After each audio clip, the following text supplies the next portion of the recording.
Hey there, it's David Cinelli here, Realtor with Royal LePage Signature. Changed venues a little bit today. Look at this one in the corner. You gotta love homeschooling. So today is Wednesday, so we're doing Stager's Corner with my lovely wife Natalie from Spaces Collective. Again, I was warned not to give her any ad libs. Okay, anyway. All right, Nat. So how you been this week? Good? Yeah, starting to get busy. Yeah, it's busy. It's a busy time for us. So one thing I noticed, it's a number of, when we've staged a number of homes, or when I've had my clients, when you brought them into the home, it's funny that you don't see the perception. If they haven't sold a home before or haven't staged, they don't really know what's involved in the whole staging, how long it takes, etc. So can you shed some light? Like, what's the whole process? If you have another realtor besides myself who's calling you and says, okay, Natalie, I need a stage. Walk us through the process. What happens? Well, every stage is different. I can tell you that much. There's not one cookie cutter explanation or standard for anything. The first thing we need to do is we need to figure out a site visit and figure out what the heck needs to happen in this house. So whether it's, on site with the realtor and the homeowners, if they're living in the property, giving them a gigantic to-do list, usually, of what needs to be done to prepare the house properly. And that's just that's a very, top level kind of stage where, we're just replacing maybe some pillows and tchotchkes and things like that. But sometimes the homeowner will be like, okay, well, my couch is leaving, or we say, the couch isn't really the right scale for this room. You need to have something bigger, something smaller. So then we need to coordinate all of that. So logistically, there's a lot that happens between the site visit and then planning on when they want to be on market.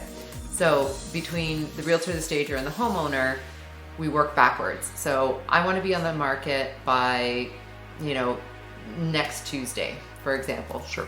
Then we have to work backwards, say, okay, well, when does photography need to be done to hit that goal? When does cleaning need to be done to hit that goal? When does staging need to be done to hit that goal? And work backwards from there. And how long, realistically, is it going to take a homeowner to kind of accomplish all of these tasks that we've asked them to do? So that's kind of in a nutshell of how we plan it.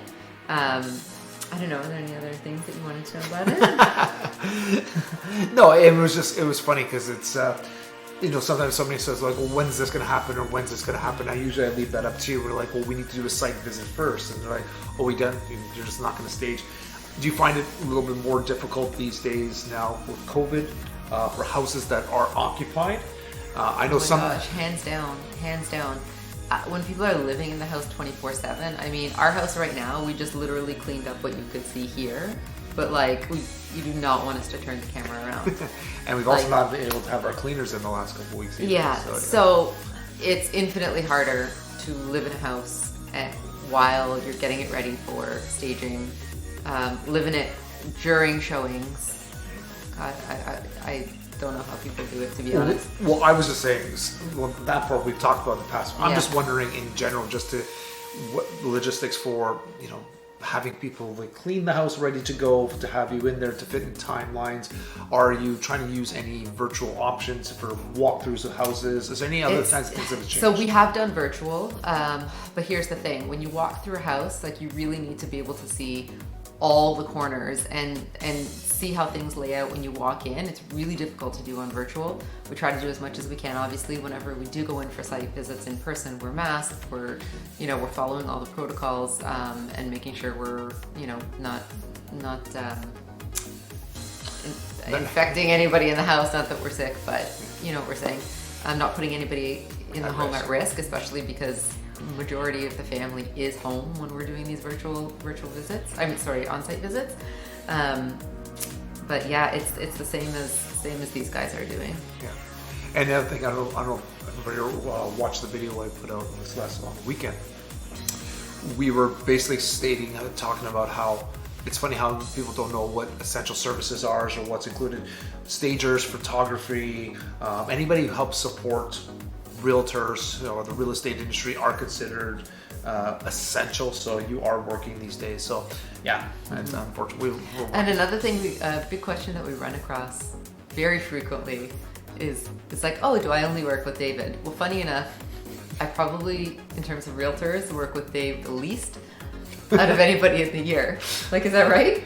Yeah, I'd say so. Yeah. There's it's funny because it's like for me, I only work exclusively with her because it makes sense. But you have so many other realtors you work with, and people and it's sometimes you've also had jobs in which they're not even listing for sale; they're looking for so from other avenues. It's like, oh, we just want to do this, like make it look nice for some shots or something else, and it was for magazines or something like that, which is I thought was pretty interesting. So anyway, we can talk about this all day.